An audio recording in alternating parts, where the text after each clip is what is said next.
then you blew it. That is the most absurd statement of the year. Nice. Nice. Oh, baby. I'm in my zone, I'm feeling it.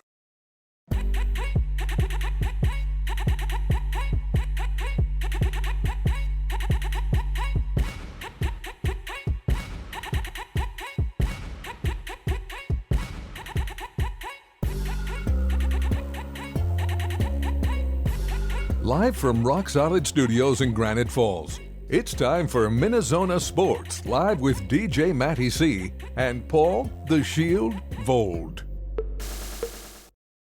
And this is MInneZona Sports Live. We are back. Yes. After a one week hiatus, we are back with MInneZona Sports Live. And without further ado, I'm your host, DJ Matty C, a.k.a. Matt Callahan, a.k.a. Callie, a.k.a. Matty C, etc., etc., etc. And, as always, from the good old Aiken, Minnesota, from the Woods and Shores Studios, none only than Paul Volt, the Shield. What's going on, Shield? Dude, work sucks, but this just makes it a whole lot less suckier to at least be able to do this each and every week. And last week did kind of need a bit of a break from everything, but luckily enough, we are back and looking forward to another fantastic show as always. As always, and we have a good one tonight. And, you know, this is episode 60 now, Zoners. I mean, which is crazy in itself. But we have a lot to talk about. We're actually going to be talking about the clown himself, Sean Payton, for Callahan School of Logic. So get ready for that. It's going to be a rant filled. So, but as always, we start off with Tater Tot hot take because we got a couple hot takes, especially some news, which I'm not thrilled about. Voldy, I don't know how you feel about it, but then we're going to get to the wild after that. So let's get it going. Because it's time. It's time for some Tater Tot. Whoa, hot take.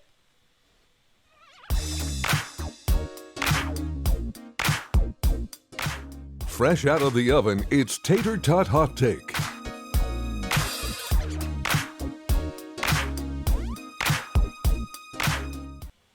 All right, so it is time for Tater Tot Hot Take, like we just said. And there's some news over our week hiatus. And apparently, the one and only Glenn Taylor, you know, that guy, I tell you, you know, he can't run an organization right. And obviously, he's going to be selling the team, and he doesn't want to sell it to KG. Or apparently KG didn't call him, which I think is ridiculous in itself. But they are finalizing an agreement. Glenn Taylor and the Timberwolves are finalizing an agreement with none other than the cheater himself, Alex Rodriguez. I don't know what to say. And billionaire Mark Lore. Apparently, I don't know how this all works with him, but I guess that's what the deal is, but for people that don't know, I'm going to explain the details here real quick. The purchase price in the deal is expected to be in the $1.5 billion range. That is too pricey for the poll ads, but that's a different story. Taylor will continue to hold full control of both teams for 2 years, which, before Rodriguez and Lord take over in 2023. Yep. And this is the quote. And Voldy, we talked about this before the show. This quote is just... we can nominate this for absurd statement. But, again, you got to play nice with the guy you're buying it from, so I understand that. This is from Rodriguez and Lord. They say, "We look forward to entering this phase of the process with Glenn Taylor. Our respect for him and the legacy he has built lays an amazing foundation for what is to come. We're excited to be excited by the prospect of getting to know the Timberwolves organization." Oh my God! I mean, have you seen the history of this team yet, A-Roid? I mean, first of all, Voldy, let me ask you, and I asked the Zoners as well. Your thoughts on A-Roid purchasing the Minnesota Timberwolves? Well, I mean, we've been talking about the fact that he needs to go desperately somehow, and I guess it's going to take A-Rod and Mark Lore here. The way I kind of see it here too is like you're trying to say, like, how does A-Rod figure into all of this? You know, like when you do a group project or whatever, you know, you and another person do a group project together. And I think Mark Lore is the guy in the group that does 98% of the work. Well, A-Rod is just, he's the guy. He shows up there 5 minutes before class, wasn't with any of the group meetings, and literally just BS's his way through the whole presentation. Actually makes it sound really good, but he was never there for any of it. Still gets credit for the full assignment. So that's how that relationship works in my mind. I don't know the whole, you know, if it's a 70-30, 80-20 kind of division for the ownership of how that all works out. But look, if you look at the fact that Glenn Taylor's legacy with the Minnesota Lynx, absolutely, it's a great legacy. On the whole, though, not so much. No, especially when the team has missed the playoffs 16 times in the last 17 seasons and not getting past the first round since 2004. Yeah, that's not really much of a legacy. That's just that's the Dan Snyder effect, is what that is. It is the just saying. Yeah, you're not wrong. And you know, my thoughts were this. Everyone knows my deal with A-Roid. The guy's a cheater, for one. Right. I think everyone understands that. And I'm not going to reiterate that because we all know. Not only in the professional baseball level, but also in his personal life, too. So there's that. But this, I don't see why. Apparently, he tried to purchase the Mets at some point, and that just didn't work whatsoever.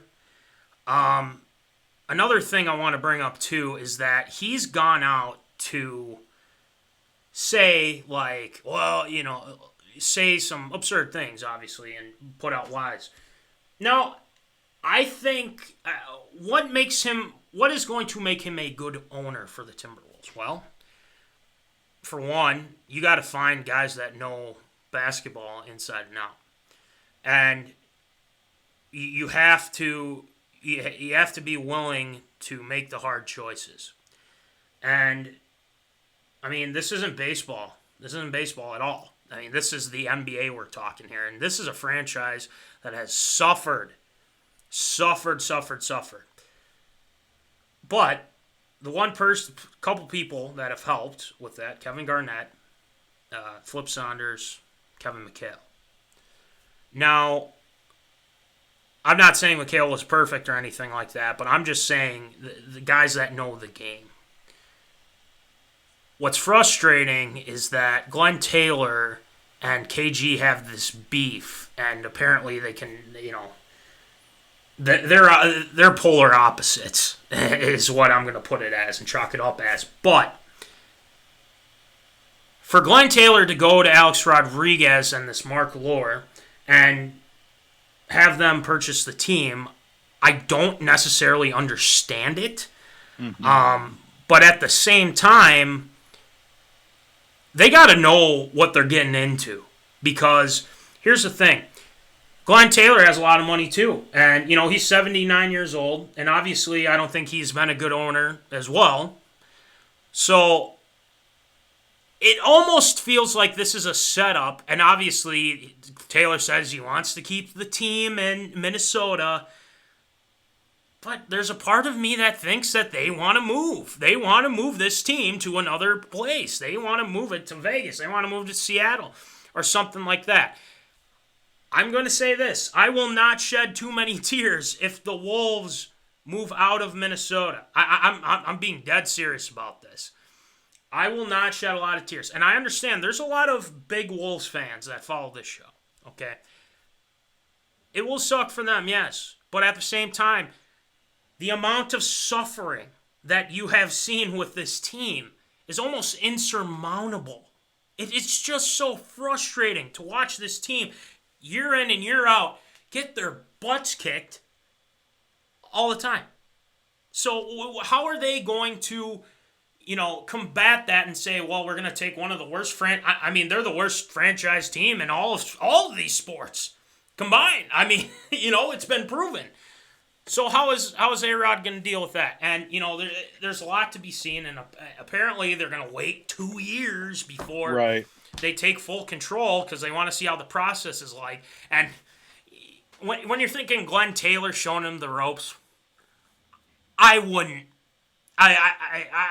take him as a role model and listen to what he's done, because he's clearly done a lot of made bad decisions, hired the wrong people, all that fun stuff. So there's that to be factored in as well. So I don't know. I of course it's A-Rod gonna buy the team. I mean, I hope the team does well, but we can't forget about the Lynx either, Voldy. Obviously, the Lynx have had a very much rich history besides what the Wolves have done. And I think it's good for the Lynx. I think, they're I almost feel like, shoot, if they focus more on the Lynx than they do the Wolves, I'd be fine with that. That's totally fine. So, there's that to factor in as well. All right, let's get to some zoners here, Voldy. I think suffering is putting it mildly. Yes, Easy A. That is putting it mildly. I could say other things too, but that's just me. Taylor's and A-Rod's words both mean the same. Nothing. Mets is hitting the nail right on the head on that one. So I hope this goes well. And I don't want to make it sound like this team is just gonna, we're doomed because A-Rod's buying the team, because we have to see what happens. But I feel like this could be a dumpster fire, Voldy. Just based, my gut feeling says this is going to be a complete dumpster fire. But do you think any good will come out of this? I mean, what do you think? I mean, the fact that Glenn Taylor is going to be gone in 2 years, that's the only good that's coming out of it right now. Maybe we'll finally get KG's number retired before they, pack up shop and move out west, move to Seattle or what have you as well. I mean, that's the only good that's going to come out of it. Now we have the open door policy, hopefully, to have, Kevin Garnett get his number retired. But, I mean, as of right now, I'm not overly impressed. Say what you want about A-Rod and his playing career and stuff that's gone off. He couldn't hold down Jennifer Lopez, unfortunately, with their engagement. But the dude has made some smart money decisions as of late. And golly, traffic, shut up! Stop it! We're trying to do a show here. There's a baby in here somewhere. I don't know where, but he's around. Golly. But on the long term, look, the only thing that's going to come out of this, hopefully the Lynx get some more wins, get a couple more titles before, everything starts going sideways. Because you know what? If the only championship parade that comes through Minnesota is going to be the Lynx, then so be it. That's just the way things have gone this decade at least. And the previous decade, I should say, now that we're into 2021. But, the 10s were some good times for the Lynx, I should say. But you know what? It is what it is at this point. But you know what? At the end of the day, Timberwolves are going to move to Seattle. That's just how it's all going to end up happening at some point. And I wouldn't shed many tears. Cole Munson will, though. He'll probably cry on this show if we have him on again, if that happens. And we probably will have him on for that, including Will Rattel. I wonder what his thoughts would be.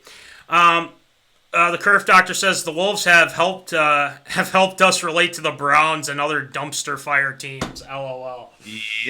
Yep. Curve Doctor's right on that one. So, I mean, I hope it works. I really do. And then maybe my opinion won't change on A-Rod. That's just how it's going to be. So that's just how it is. All right, let's move over to the National Hockey League, Voldy. Obviously, the trade deadline has passed, and what it says in the lower third, mum's the word. No moves really from the Wild. Usually Guerin's a little bit more aggressive, but I mean, does this surprise you at all, Voldy? And I asked the zoners this as well. I mean, them being quiet at the deadline, I mean, did they really need to make a big trade this time, or was it just something to where maybe next year or in the offseason? What do you think?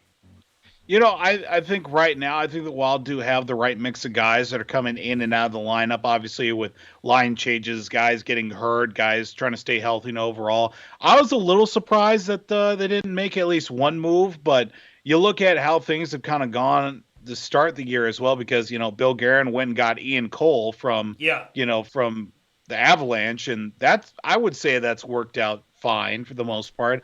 Obviously, they're in a situation right now. They can't beat St. Louis. They get blown out by them. Then they get laid to rest against the Avalanche before rebounding back and taking it to the Avalanche as well.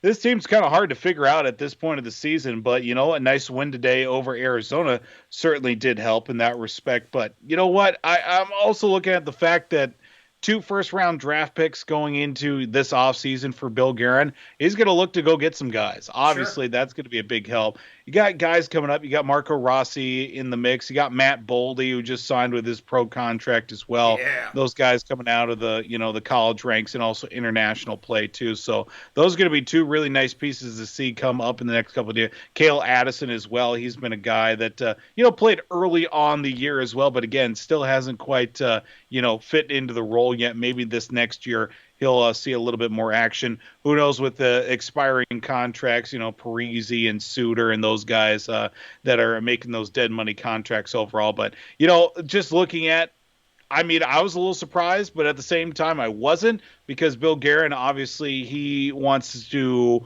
see what this team can do with a full season. And obviously right now they're playing with what they've got right now and see what happens. And as Jimbo's putting here, Voldy, he said, he wasn't surprised.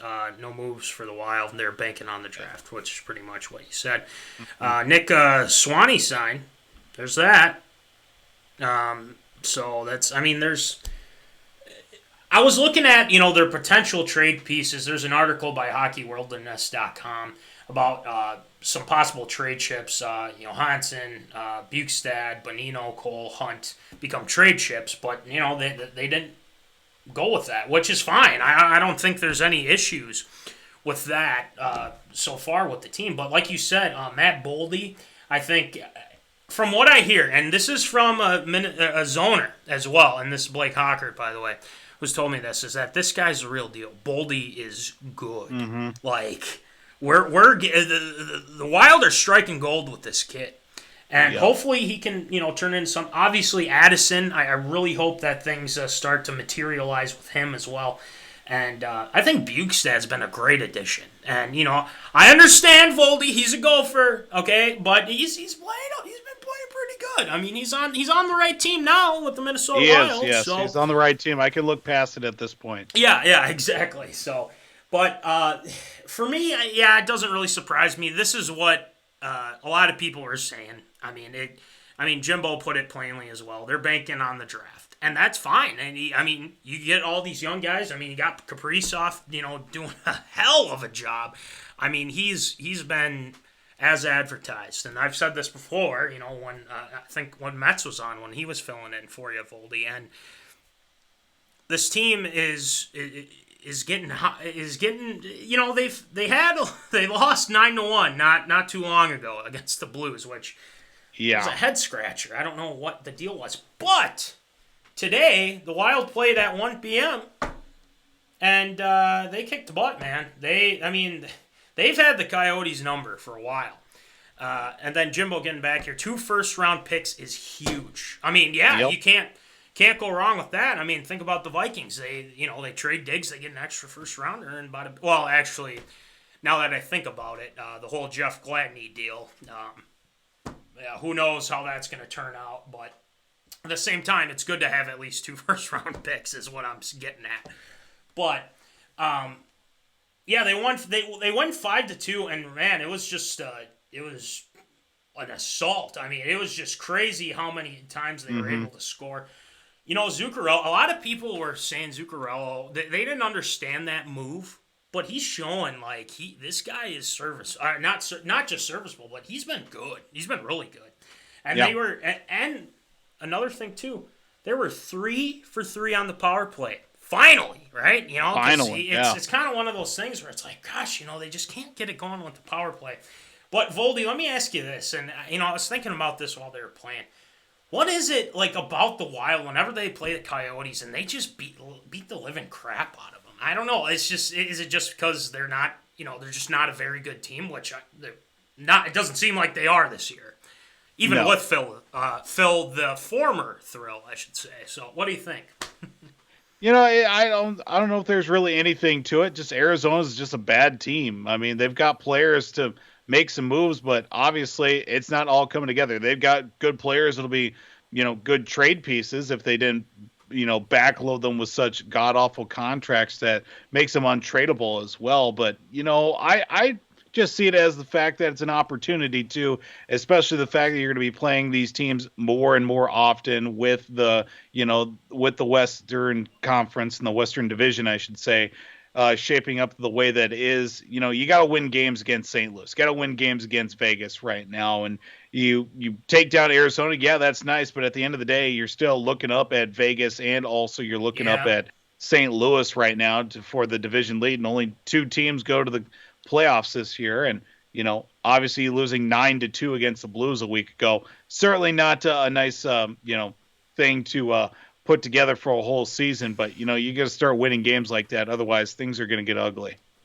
That's for sure. I mean, it's good that they're beating the teams that they should beat, and I think that's one thing to come away with here. And they're a team that is I thought this too, and I think Jimbo's right on this. We're ahead of St. Louis right now, which is what there you go. Jimbo said. There we go. We just got to keep ahead of them. That's the thing. We got to keep ahead of them. That's the big thing. Met says Nico Sturm leading the way on the 4th line, and that's what they need. You can't always just be from Kaprizov, and obviously Parisi's been pretty good so far too, ever since getting off the COVID list here. So, old man. Oh yeah, apparently you got to think of him as the old man now, which is way crazy. to go, old timer. Yeah. Earn your pension, you old fart. There you Best go. 4th liner in the league, baby. Yeah. Hey, well, if it works, something's working well, and obviously he's still Zach Parise. He plays his tail off, so that's kind of the nice thing about it. But we'll just keep track of what the Wild are doing, and obviously if they can keep it up with the power play goals, I mean, we already have Dollar Bill Kirill, so I'm not too worried about it. I'm really not too worried about it. So, all right, Voldy. So that's gonna do it for our Tater Tot hot take this week. Great topics as always. It's time. It's time, people, to get to Callahan School of Logic. So there's some almost breaking news in a way this couple or a day or two ago, and Sean Payton, our the most hated man in Minnesota sports, is in the news, and apparently Netflix is doing a movie on Mr. Sean Payton, and they're going to be talking about when he was suspended for the 2012 season for Bountygate. And, it's going to talk about, I think it's going to be more focused on him coaching his kids during that time. But here's a couple things that, there's a lot of things that we need to get to in this, and I've got a lot to sound off on, because there might be some BS that comes with this stuff. So, let's get it going with some Callahan's School of Logic.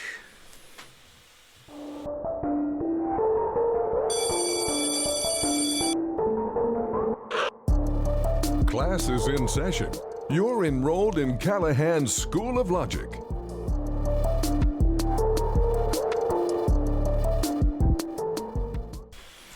All right, Voldy, zoners, get your pens, get your pads of paper. It's time for Callahan School of Logic. And this isn't the full 2009 championship game, Bountygate and all that stuff. This is more of this Netflix movie that's coming out. And obviously it involves none other than Sean Payton. Why Sean Payton? Now that's a interesting thing. I don't know why Sean Payton is being they're talking about Sean Payton in a Netflix movie, okay? So here's where it gets kind of weird with this, okay? Obviously, Kevin James is going to be playing Sean Payton. Hopefully he does a good job with him. I think I do like Kevin James. I think he's a good actor as well. And obviously the details of this movie is something that, we're all wondering about. And it seems like it's going to focus more on his time off when he was suspended for Bountygate. Now, there's going to be some things that I feel like are going to be addressed in this movie. Now, there was one quote when I was looking up this article about the details of this movie, okay? And Kevin James is going to play Sean Payton. Now, hopefully he plays him well, because obviously I think he's a weasel, I think. So his son's 6th grade football team, 2012, Bounty Scandal. Movie's called Home Team, apparently. Now,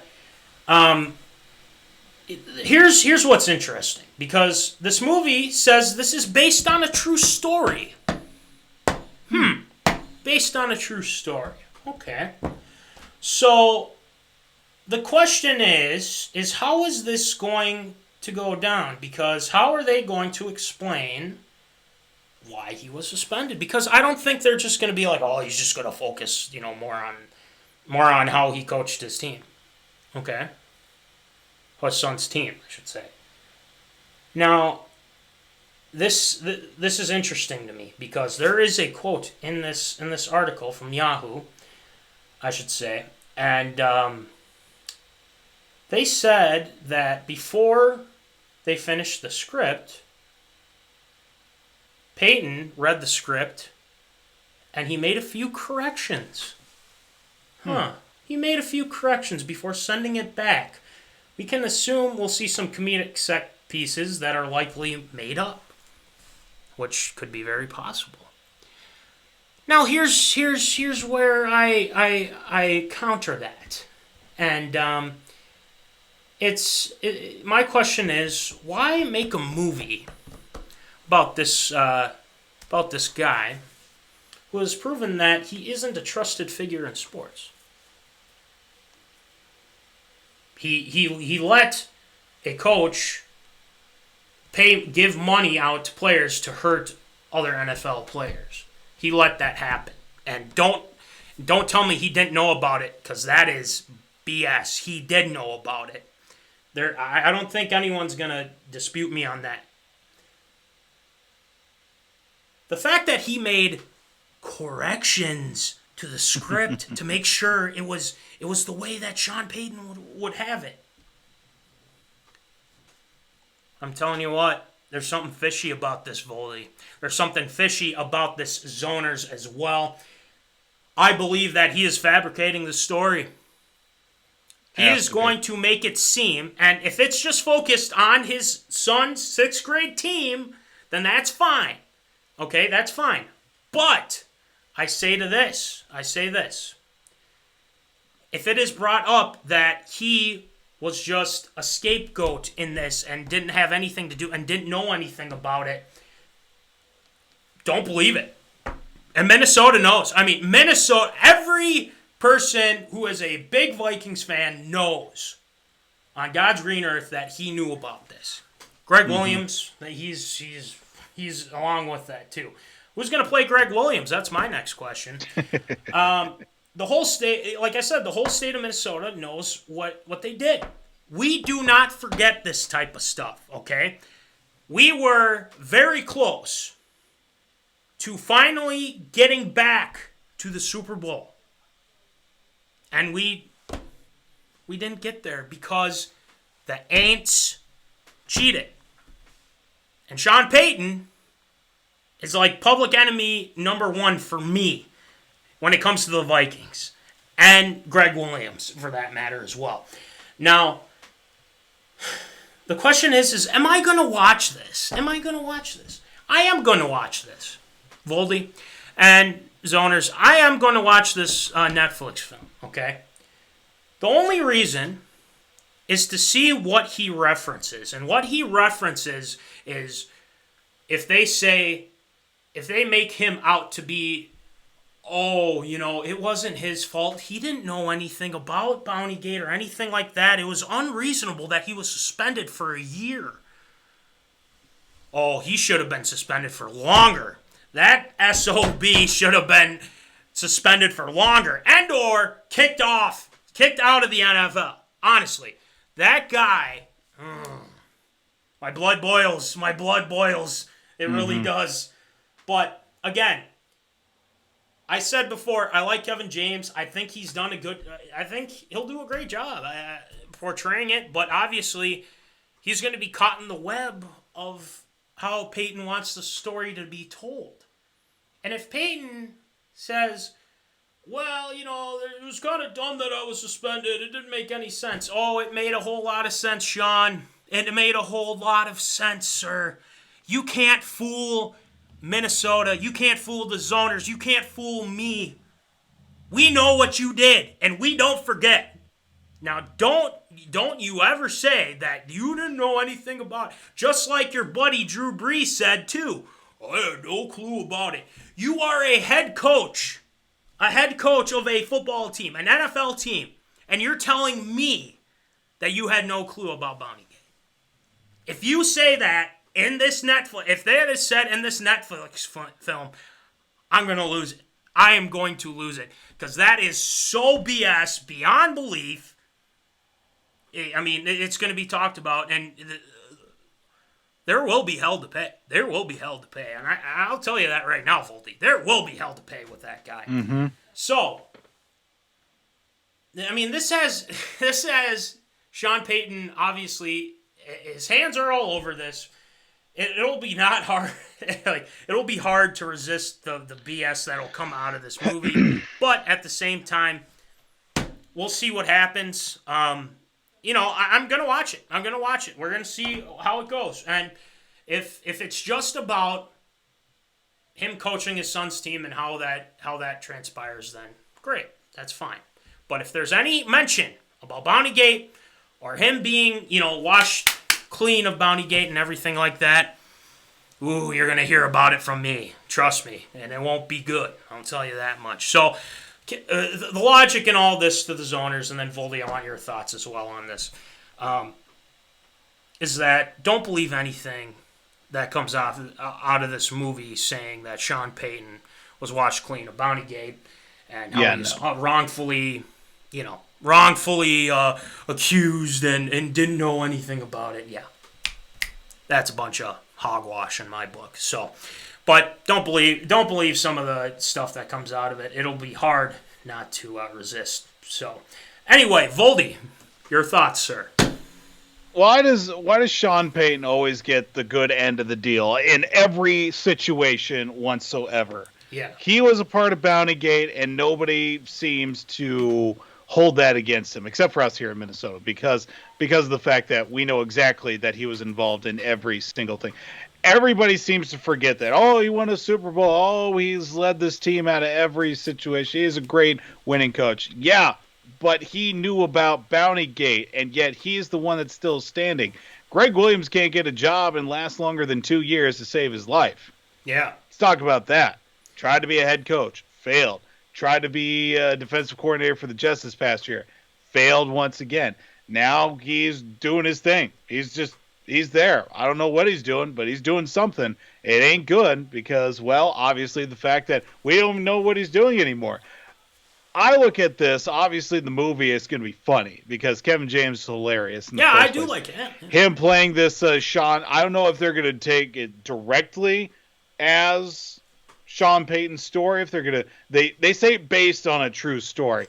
That could mean anything. That could mean, okay, we've got the simple storyline.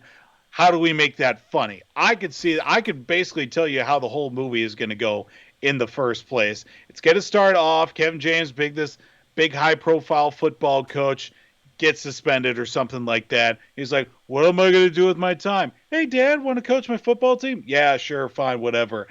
Doesn't want to do it. He's just there moping around. Something happens to where it's like, well, let's invest in this team. Team starts winning. Things start getting good. Then it's like, Coach, we need you to come back, with the big football team or whatever. But we got the championship on Saturday, and you play Saturday. Yada, yada, yada. Something happens, so like, I got to go back to my kids' football. I don't know how and why I think of the storyline like this, because I've seen too many Hallmark movies, I think, in my time, because Sarah's completely obsessed with Hallmark movies. I could tell you the storyline from basically the basic story outline for like four Hallmark movies, and they're all exactly the same. But looking at this overall, why does Sean Payton always come out looking like the good guy at the end of everything? He's not the good guy at all. He's the bad guy.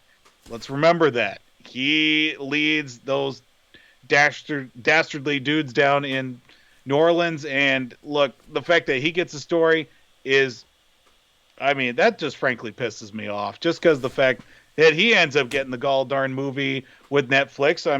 Kevin James is pretty funny overall. I just don't get why he's the one that gets all the attention and everything. It's not like he's the one out there making the plays or whatever. He's just the guy on the sideline with the headset and the play card, but I don't know. We'll see how good this movie is going to be whenever it decides to come out. If it's any good, exactly. That'll be the. And if it's terrible, I'm going to laugh. I'm going to laugh so hard. Definitely. I will hold that against. But there's another thing too. Minneapolis Miracle, I think, kind of, obviously he's doing the skull chant to mock us and everything like that. But as it turns out, that didn't happen, because he got a taste of his own medicine. So we got that at least. I want to get to the zoners here. And obviously, Jimbo brings up a good point here. Pete Rose, Sean Payton, Alex Cora. What's the difference between them? Two cheated and got slapped on the hands. One bet on baseball and got banned. What is wrong with this scenario? There's a lot wrong with that scenario. there's too much wrong with that scenario. Sean Payton literally wanted to kill dudes on the football field. Pete Rose was doing the most mild thing in baseball at the time. There's dudes literally beating their wives and high on crack on the baseball field. Pete Rose just wanted to make some money. Alex Cora, great manager, great guy for the Red Sox. But look, again, we go back to the sign stealing thing with the Houston Astros. That is baseball overall. Sean Payton was part of a team that literally wanted to kill people on the football field. That's what's wrong with the whole scenario overall. Pete Rose should be in the Hall of Fame. I speak my piece. Happy birthday, by the way, to Pete Rose. It's his birthday today. That gets an early Shield shout out. There you go. But yeah, it's why. And you ask the question, why does he always, get what he wants? He always comes out clean, and in this. And the thing is that some people want to forget that, and a lot of people do forget about that, because it's so far in the past. But at the same time, I will never forget. I will never forget, and that will always haunt me to this day. But at the same time, Minneapolis Miracle, so that was a nice thing. Kerf Doctor says, Voldy here is spot on about Hallmark. Just saying. I don't know how we got on to Hallmark, but hey, it's just how it is, I guess. Ingrained in me at this point. Oh, I'm sure it is. I don't doubt that. And then Matt says, to wrap things up here, Matt should do a live reaction video watching it for the first time. If we want to do Why that, not? I'm more than willing to do that. And we'll take the highlights because obviously recording the whole thing and then putting it on, it's probably going to be an hour and a half movie. But at the same time, it might not even reference Bounty Gate. I don't know. If it does, then we might have some issues. So there's that. But it's nothing against Kevin James, though. That's for sure. But anyway, this was just a small sample size of when we actually are going to get to that whole situation, 2009 NFC Championship game, the Bounty Gate deal and everything like that. We're saving that for the zoners because we need to. We need to for this. And obviously we'll get to the Minneapolis Miracle on a more positive note and a special time. So if you guys have any suggestions on when we should do that, let us know. Because we're still looking that over. But yeah, we'll see how the movie is. If it sucks, then, well, it sucks. So there's that. Hopefully Sean Payton blocks me on Twitter. I want it to happen. So anyway, Voldy, let's move on to Absurd or Approved. We got some good ones here, and obviously us missing a week. well, there's some stories that we didn't get to that we would usually get to. So let's get it going with some absurd or approved. It's time for everyone's favorite segment, Absurd or Approved.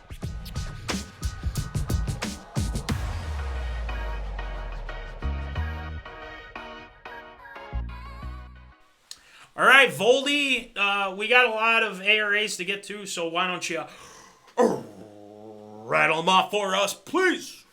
Well, big trade in the NFL that happened last week that we weren't able to get to right away, and does have some ramifications for a lot of different situations. With the draft coming up in a little over a week's time, or at least at the end of the month, and they also have an interesting quarterback situation. The New York Jets decide to part ways with quarterback Sam Darnold as they sent him packing to the Carolina Panthers as they got a pretty good return on their investment for an underwhelming career in the gang green for the New York Jets. Sam Darnold goes to Carolina, and the Jets get a 6th rounder for this year's draft and a 2nd rounder and a 4th round pick in 2022. Now, it's expected to see that the number 2 overall pick could quite possibly be where the Jets go to the quarterback situation. Who it's going to be? There's a lot of leading candidates right now, but it seems that the Jets are kind of honing in on Zach Wilson. But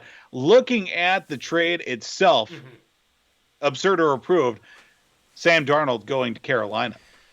Well, Sam Darnold has, and Voldy, honestly, you've mentioned too. We've actually talked about this a couple times here on the show, but Sam Darnold's been with some terrible coaches, terrible offensive coordinators. Adam Gase being the head coach for once, but Matt Rule, I feel like could get a lot out of Sam Darnold. So yeah, it's actually got my stamp of approval for the Panthers. The Jets move on from Sam Darnold. Obviously, I don't think it's the Jets. The Jets really did think he was going to be the franchise QB at some point, but he needed the right coaching. He needs the right coaching. And if you bring him to Carolina, which I think he can be pretty good, we'll see what happens. I don't know. I just think that Sam Darnold hasn't had a fair shake. And obviously, he's had some injuries. I think he had a really bad illness not too long ago either. Mono, that's right. The mono. He had mono really bad too, and it's been tough for Sam Darnold. And when you're with an organization like the Jets, I mean that's a headache in itself. But at the same time, I think that he can be a good player. And the thing is that he's got to have the right coaching. That's the big thing. I think he's got that in Carolina. Now, to come out of all of this, though, too, obviously Teddy B, it doesn't sound like he's going to be the starter anymore for the Carolina Panthers. But, hashtag free Teddy, I should say. But at the same time, I mean, is this their guy? I don't know. I mean, the Carolina's just kind of juggling quarterbacks now. I mean, they give Teddy this big deal in the off-season a year or two ago, and now here we are. Now they're like, well, we're going to move on and go from there because Teddy, took him off his social media and everything like that. So I guess it's got my stamp of approval. I think Sam Darnold can, start to kind of move away from that. But then again, maybe he'll just be terrible. I don't know. We'll have to see. But yeah, it's got my stamp of approval. I think there's more upside than there is downside to this. So, Voldy, what do you think? I see this as a winning situation for Sam Darnold. He's going to be going to a coach, a college-style coach that maybe will help benefit him because obviously the pro game hasn't been working all that well But then again, he was with the Jets, where quarterbacks do go to die. Indeed, it used to be Cleveland. Now it seems to be that the Jets are the place where quarterbacks go to die overall. This does present a very interesting situation, especially with Teddy Bridgewater. Maybe this either lights a fire underneath him, or maybe puts him up on the trading block because of the fact that, you know what, maybe somebody's going to have to eat some money on the contract to get Teddy's services. Look, I'm just going to go out and say it. I think the Vikings need a backup quarterback, just as a precaution, okay? Because if Kirk goes down this season, who do we got? Honestly, we got Sean Mannion. That's who we got. Yeah. That's it. Nobody else.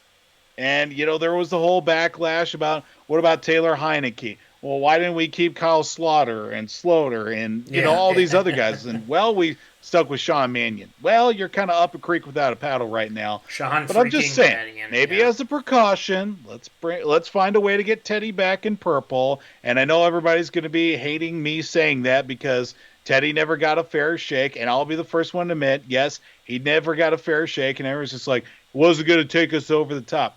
We don't know that, though. Yeah. We don't know that because they just gave up on him way too quick. Getting back to the main point as well, I think it's completely approved as well. Everybody gets what they wanted out of the deal. I think Carolina's got a much better improvement at the quarterback position with their college-style system that they're going to have going into this season. And the Jets just get draft picks to find a way to screw up another quarterback coming in, most likely Zach Wilson from BYU. So the vicious cycle does continue for the Jets. I think, for the Jets, too, and I guess other teams as well, that they want to find the next Pat Mahomes. And they think,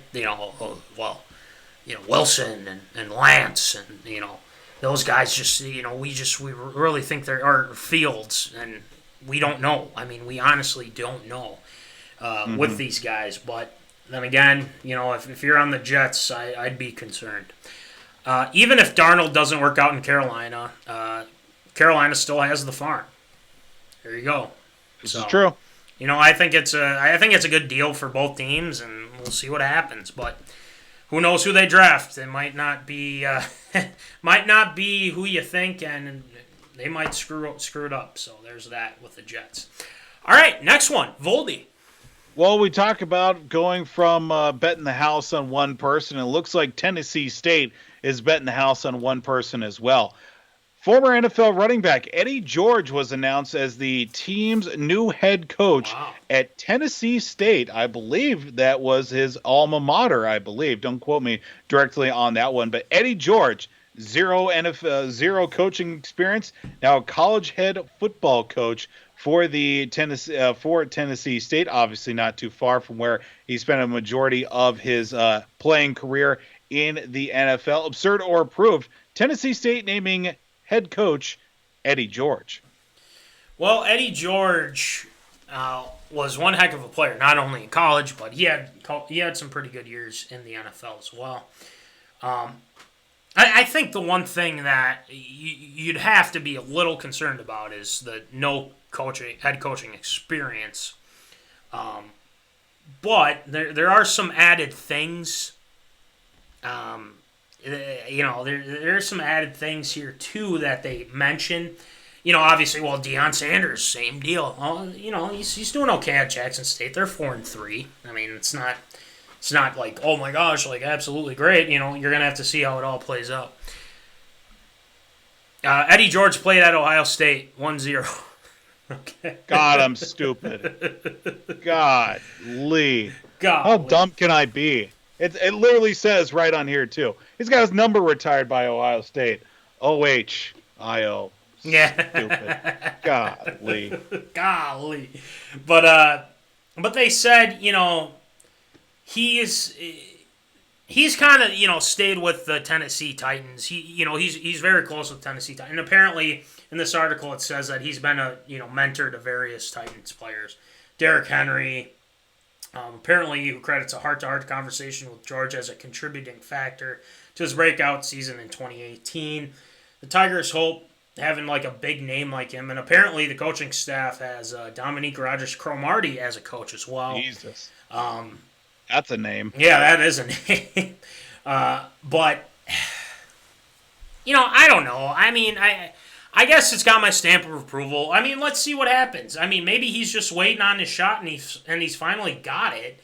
And, now that he's at, it sounds like he's staying around Tennessee and he wants to coach, this football team in Tennessee State. Let's see what he's got and see what happens. So, yeah, I guess it's got my stamp of approval just to see how things go. Obviously, this guy's from Ohio State, and obviously we kind of have this. We're not huge fans of Ohio State, people coming from Ohio State, for one. But, yeah, I guess it's got my stamp of approval. Let's see what happens with Eddie George. It's worked out okay for Deion Sanders, so there's that. So, Voldy, what do you think? That's kind of the point that I was trying to get to. At least with Deion Sanders, he had the coaching experience somewhat. I mean, he was a high school offensive coordinator for his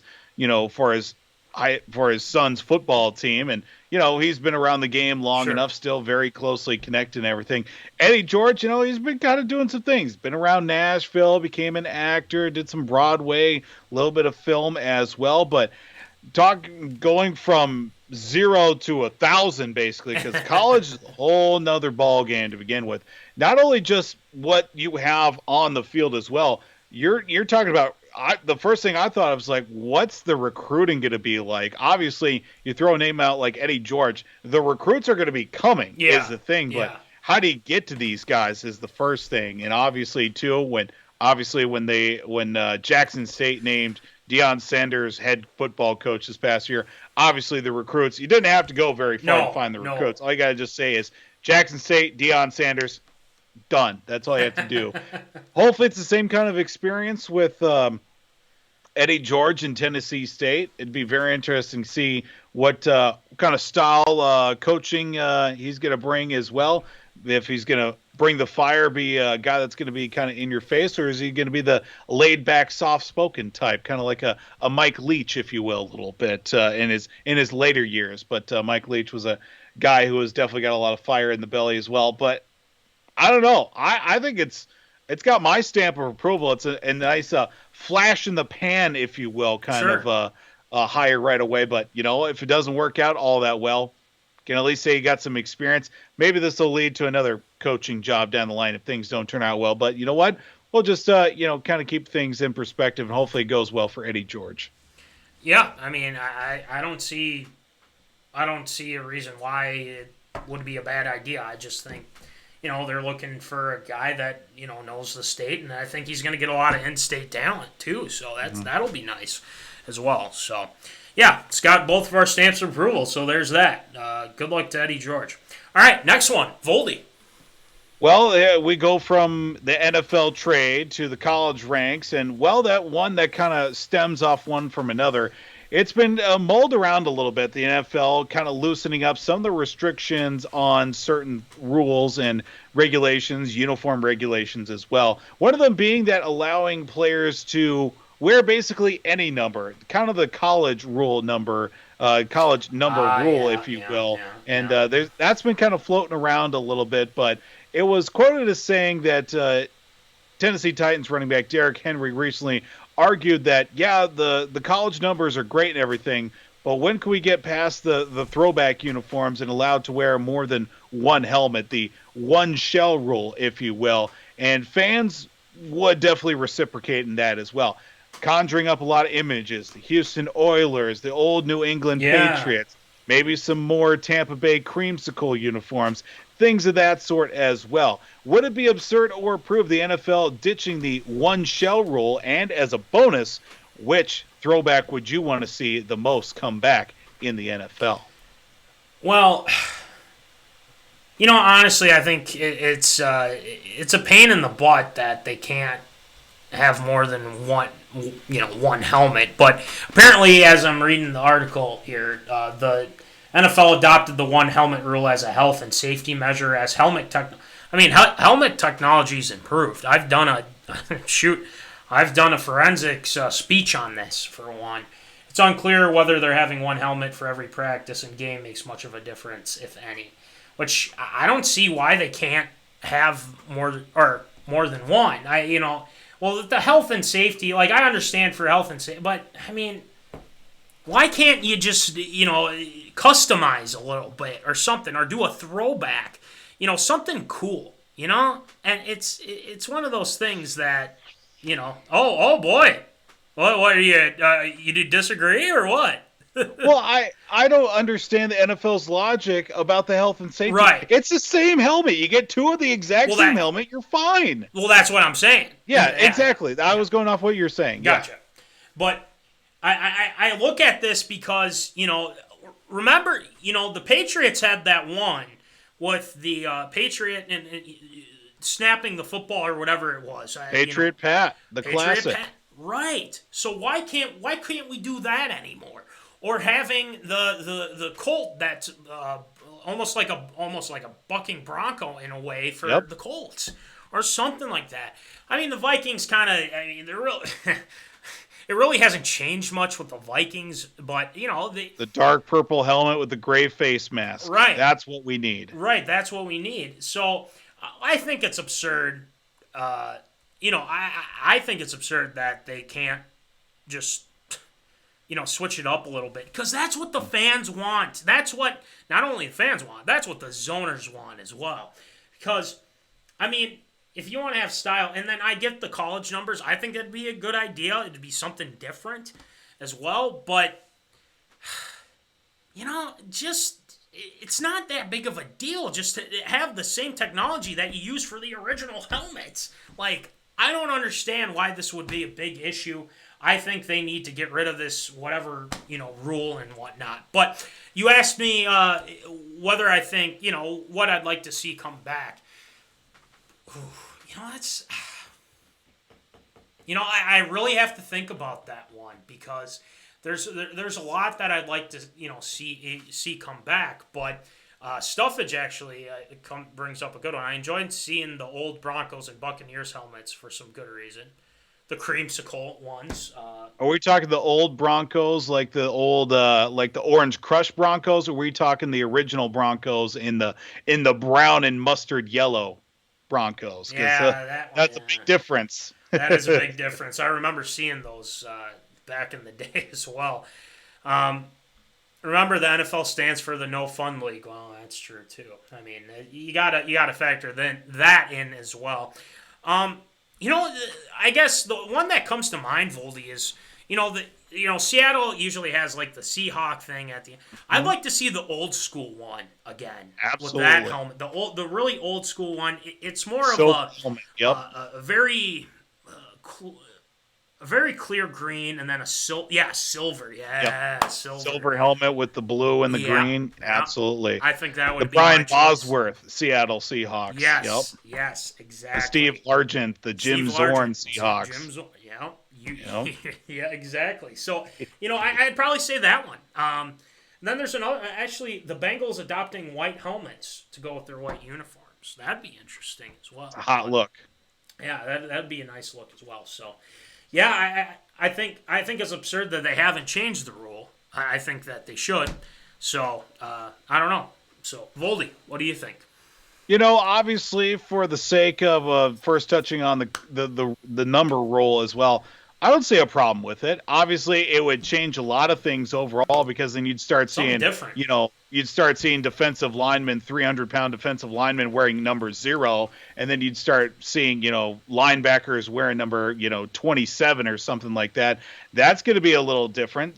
Some have gotten away with it in the years past. Like, Devin Hester was a wide receiver wearing number 23 for all those years with the Chicago, things of that sort too. But, I think why even make it an issue in the first place? The college rules can, as long as two players on the field aren't wearing the same number, it's fine.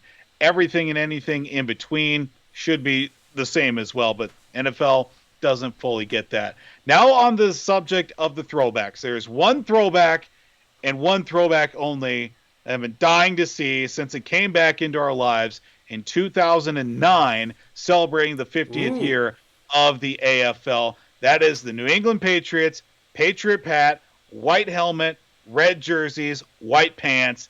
Write it down. That is the one that needs to come back out of all of them. Even when they played some road games against AFC teams that year, they had the white helmets with the white jerseys. That was a hot look right there. Yeah. obviously, too, Bucko Bruce with the Tampa Bay Buccaneers. See TB12 and a creamsicle. Woo, daddy. Woo, that would be good. Ooh, daddy. The Tennessee Titans with the Houston Oilers. You see Derrick Henry trying to stiff arm you with the oil stack on the side of the helmet. That's another good one, too.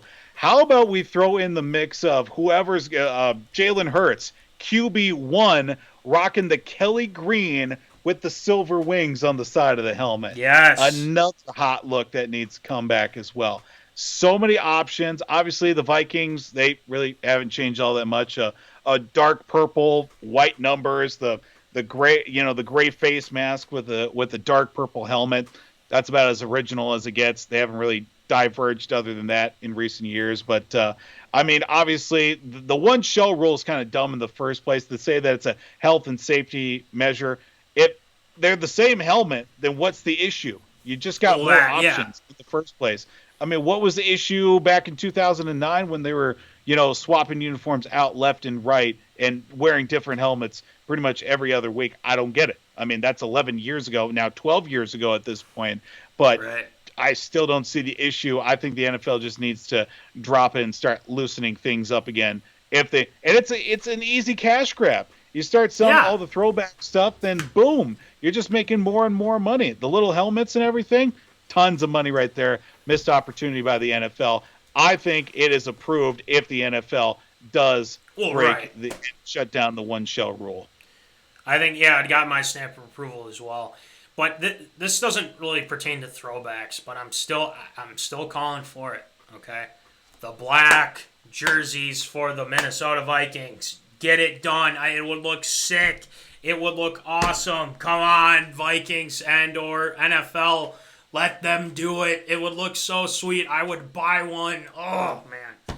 But eventually, maybe it'll happen. Maybe it won't. But at the same time, the throwbacks, bring back the throwbacks, man. Seriously. Bring it back. I mean, I get the color rush. Some of them are cool. Some of them suck. But in all honesty, I'd like for them to get this whole helmet thing abolished and, hopefully that they can, get the throwbacks in there. Because why not, as the Curve Doctor likes to say. So, all right, next one, Voldy.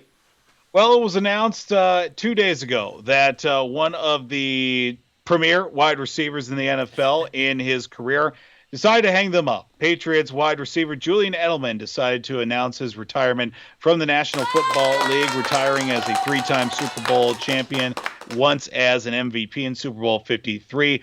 Under the, impression, unfortunately, he was terminated from his contract by the Patriots because of the fact that he was unable to pass his physical, but there were reports saying that his contract was terminated in a move so that he could retire, things of that sort. I don't know how the technicalities all work, but with a bad knee, he decided to hang up the cleats as well. Absurd or approved, Julian Edelman is a Hall of Fame wide receiver.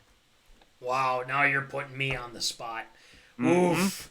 There's a lot of people that disagree with your take, for one. I think I already know what your take is.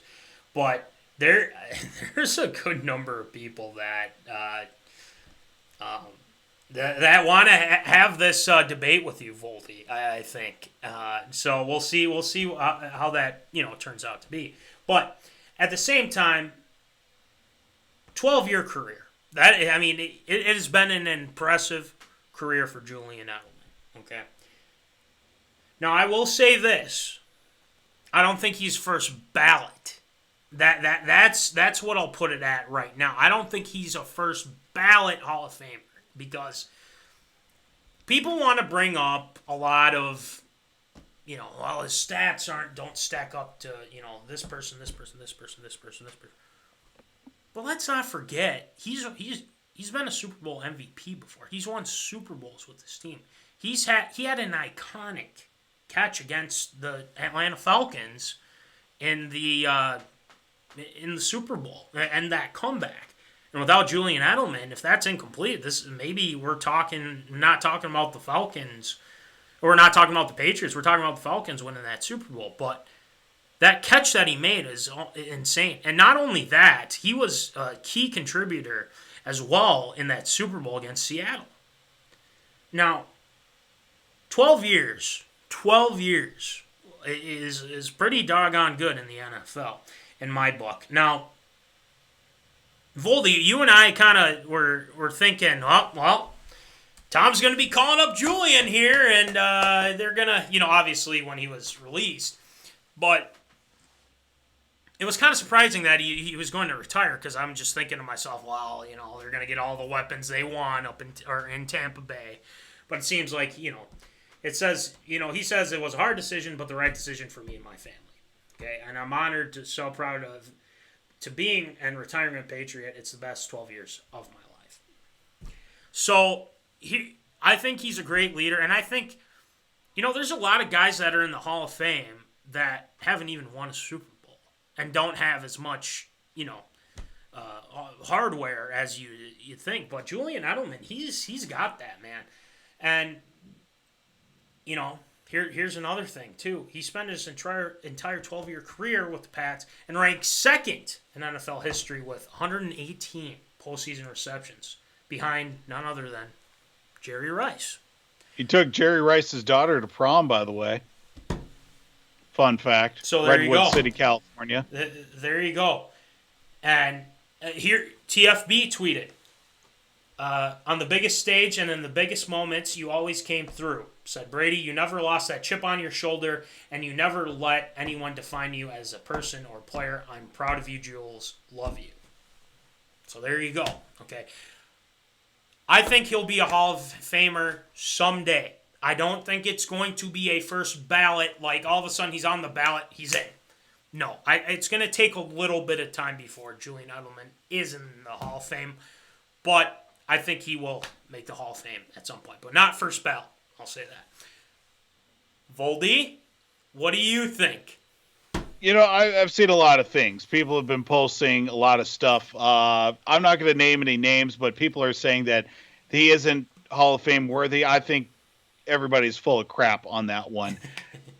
Somebody, I'm not going to name any names. Somebody compared that Julian Edelman, and if Julian Edelman's a Hall of Famer, then Deion Branch should be a Hall of Famer, Super Bowl champion, 3-time Super Bowl champion, and was a Super Bowl MVP. Look, if Deion Branch would have stayed around with the Patriots and done half the stuff that Julian Edelman did in his career, no question about it, Deion Branch would be a Hall of Famer in everybody's mind as well.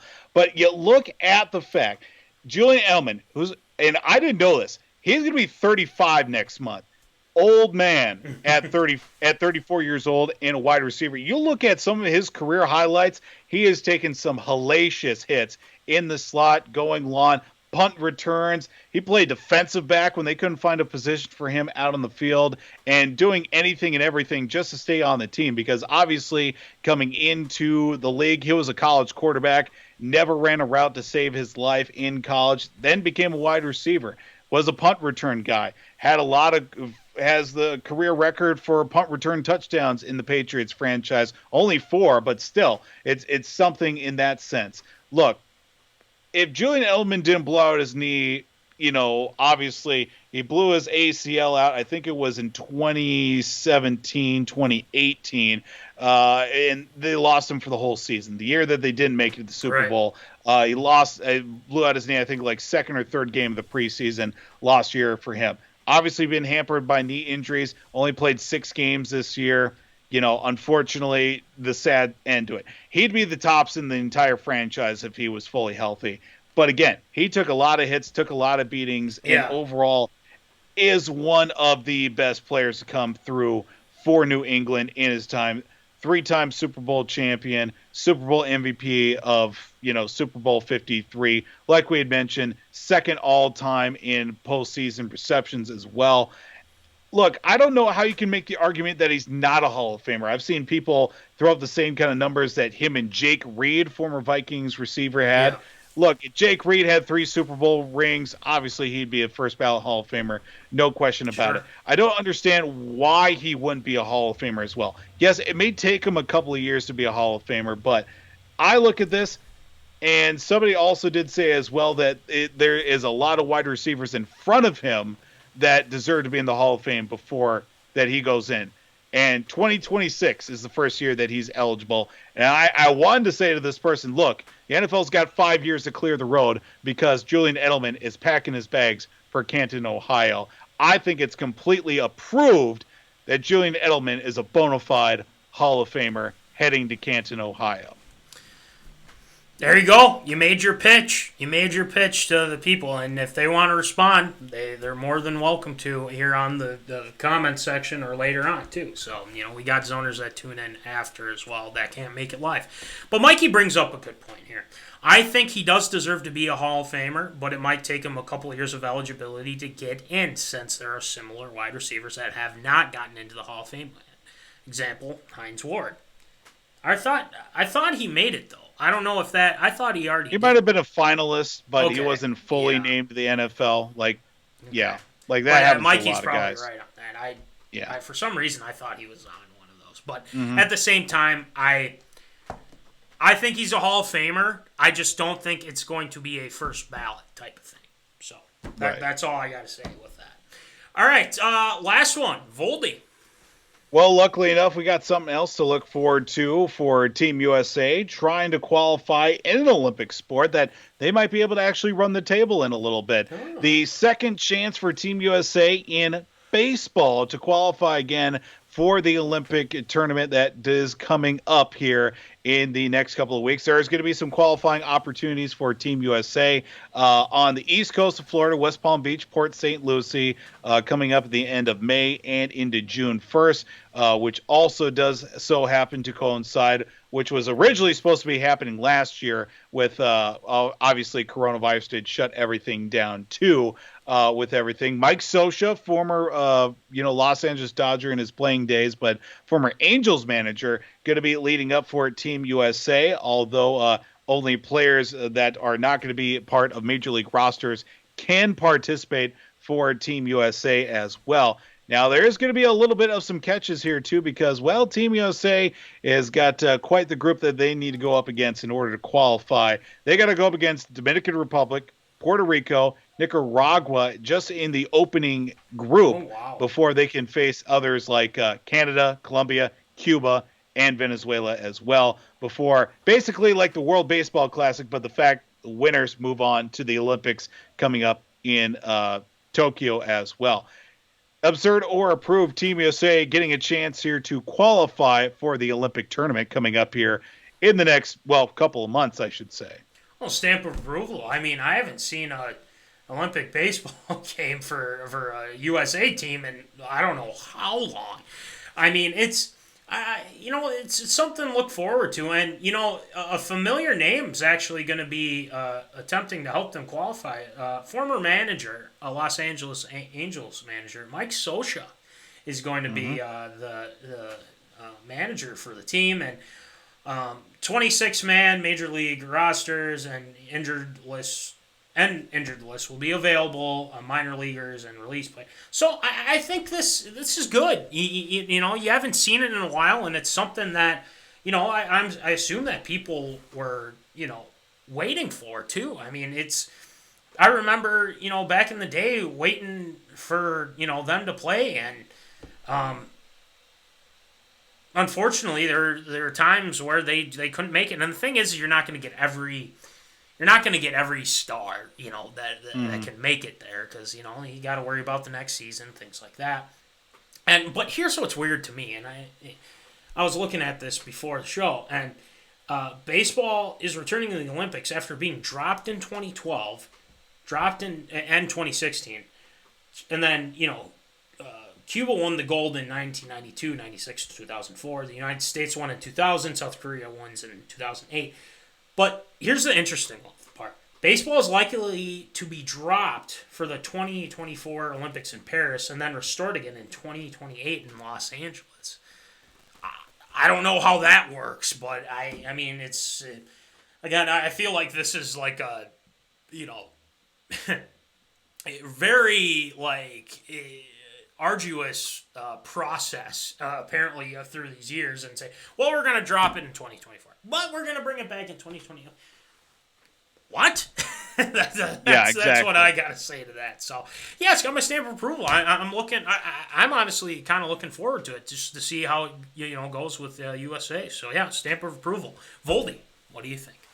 Yeah, I'm looking forward to it as well. I've been seeing a lot of things about maybe some ex-major leaguers that are like maybe a year or two removed from being in the league or still trying to make a name for themselves in like the foreign leagues in Japan and like Taiwan. Like I heard Adam Jones, a former Orioles outfielder, trying to see if he can make it for Team USA. Did make some noise with the 2018 Team USA for the World Baseball Classic. He was a big part of them winning the World Baseball Classic too.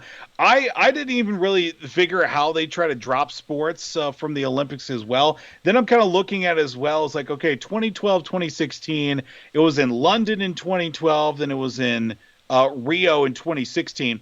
Not exactly baseball hotbeds or the means or the access to have said, baseball opportunities. When Team USA won it in 2000, it was in, was that Sydney? No, that was Greece. I think. No, I don't know. It was one of the two. No, it was Sydney. And then 2004 was in Greece when Cuba won it as well. So obviously, those places do have some baseball opportunities. Greece is not exactly a baseball hotbed, but Sydney's got baseball. 2008 when South Korea won the gold medal, that was in China. They can put up a baseball field in 24 hours if you ask them to as well. And then you look at it, 2024 in Paris. Again, not a real big baseball hotbed for them to happen. But 2028 in Los Angeles, they got fields coming out of the woodwork over there. That shouldn't be an issue. But I'm excited for it as well. I'm just glad to see that baseball getting another chance in the Olympics as well. I remember the days as well when softball was the big thing. Team USA softball and, Team Japan always battling it out for the gold medal. And, hopefully I believe that's coming back as well for this group in the Olympics as well, because obviously there's going to be some great names thrown out there for both sides. But it's got my stamp of approval for Team USA baseball, hopefully getting a chance to qualify and making it back into the Olympics as well. Right. Yeah. I don't see why it can't go. I think it's going to go well. I think a lot of people have been kind of looking forward to it, and let's see what happens. And hopefully USA comes away with gold. So who knows? Who knows? But anyway, I think that'll do it for ARA this week. And great job as always, Voldy, with the stories. And we got to get to Shield shoutouts. It's been a week. Yeah, we do. It's been a week because we got a lot of shoutouts to get to as per always. And then after shoutouts, we got somewhat of an update for next week's show, obviously. So so make sure you're staying tuned and let's get going with some Shield shoutouts.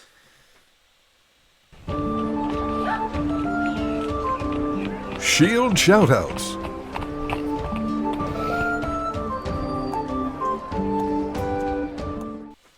All right, Shield, who are you shouting out tonight?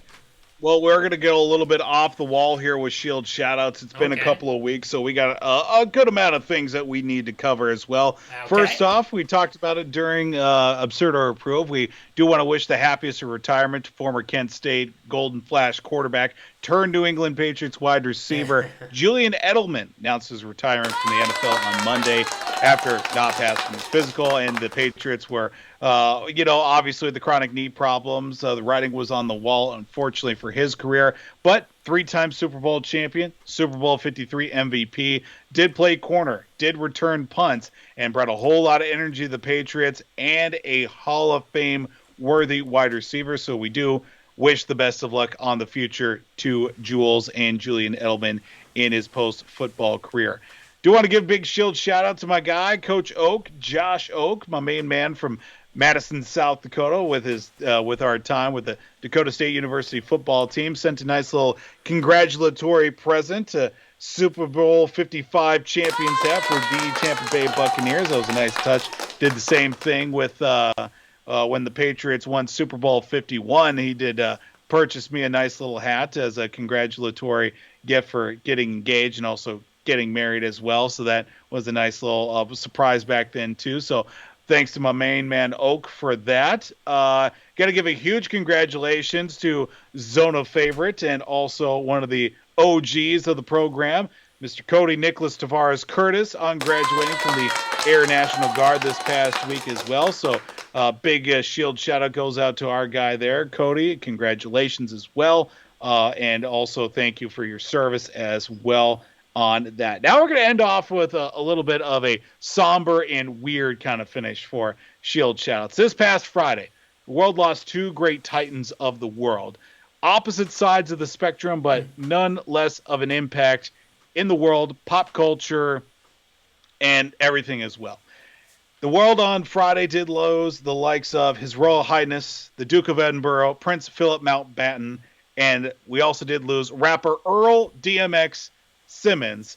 Health complications for both, but truly two people, truly different people, forever linked on the world on the date of April 9th, 2021.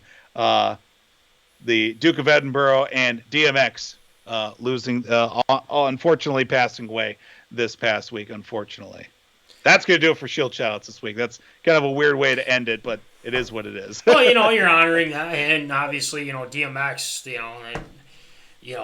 is, throw up the X as well. It's a bummer, and obviously the Duke of Edinburgh, I mean, It's hard to believe, and we've lost a lot of good people too, especially during this pandemic and whatnot, and it's tough to see. But at the same time, there's a lot of good that came out of Shield Shoutouts as well, a lot of positives, especially Cody, and then Julian Edelman, the eventually Hall of Famer at some point here. So there's that as well. So great job with Shield Shoutouts as always, Voldy. Thank you, sir. So now we got to get to our final thing here. We're doing something a little different here. Usually, we do the hey guys, shirt stickers and all that. We'll get to that in a second. But Voldy and I on Saturday are going to be recording something with two other gentlemen who have a podcast now out. It is called Breaking Into the League. All things NHL for the young guys coming up and whatnot. That is with Sam Gabrielli, Ryan Martin. We're going to be recording that on Saturday with them and chatting with them and, obviously giving them our support and obviously vice versa as well. So Voldy and I will be recording that and then having it ready for next Wednesday. So we got a lot of, we're going to be talking a little bit of hockey on Saturday, Voldy, and then obviously showing it to the Zoners on Wednesday. So I'm looking forward to it, and I'm sure you are as well. I mean, we're talking hockey. Absolutely. Let's go. So there's that. And make sure you check out their podcast. They've got a good number of episodes going right now, so you check them out as well, Zoners. Now we got to move on to something like this. There's MInneZona stickers. There's a lot of stickers that we have. And I know some people that want some. The thing is let's pull the trigger, folks. Maybe we do a giveaway next week. I don't know. The options are endless. So make sure you talk to me, talk to Voldy, and we'll get you your stickers. All right. We got plenty of them. $2 for the smaller ones, $3 for the bigger ones. We'll get it to you. We'll get it going. And then also we have sweatshirts. We only need a couple more to get the order in. So Zoners, $40. $5 shipping. We can get it for you. You talk to me, talk to Voldy, talk to Jimbo, talk to the Curve Doctor, whatever you want to do, we can get it set up. And also, we got shirts. I mean, if you haven't gotten your MInneZona shirt, $20, $5 shipping. We'll get it to you. Very comfortable, 5 out of 5 stars. They're awesome. And then also, thanks to National Fleet Graphics and Crown Rental, Tyler Knutson, for getting us the stickers as well. We really appreciate it. And then also W2 Performance. There's a lot going on. Launch 1.0 has been fantastic. And, Will Rattel, he's got hops. That guy's got hops. And not only that, they got stickers as well. The Barbell Nerds podcast. They always have a new episode out. Make sure you check them out. And we got to get Will Rattel on here soon again. So we'll get that set up hopefully soon. All right, and then Jack's Junkyard, folks. New season now with apparel. I keep seeing all these links for apparel, Voldy. It's crazy. So make sure you check out Jack O'Keefe's show, Jack's Junkyard. We appreciate the love and support from his show as well, and we try to promote what he's got going on as well. And then if you want merch from him too, he's got sweatshirts, shirts, and all that fun stuff. So I'm sure he's got more as well. So make sure you check out Jack's Junkyard. And I think that's it. I think we got everything. There we go. We got everything here. So that was the nice thing. So it was good to be back after a 1 week hiatus, obviously, with work going on. Like you said, Voldy, it sucks. But at the same time, we want to make sure we come back and we have a great show ready for you, as always. Absolutely. Episode 60 is complete. We're moving on to episode 61. We're going to be back with more fun, especially talking with the guys from breaking into the league. It's going to be fun. I'm looking forward to it. So, but anyway, as always, folks, keep in the zone. Holla. Thank you for watching MInneZona Sports Live. Join us Wednesdays at 7 p.m. for live show broadcast. And as Voldy likes to say, follow us on all the socials medias.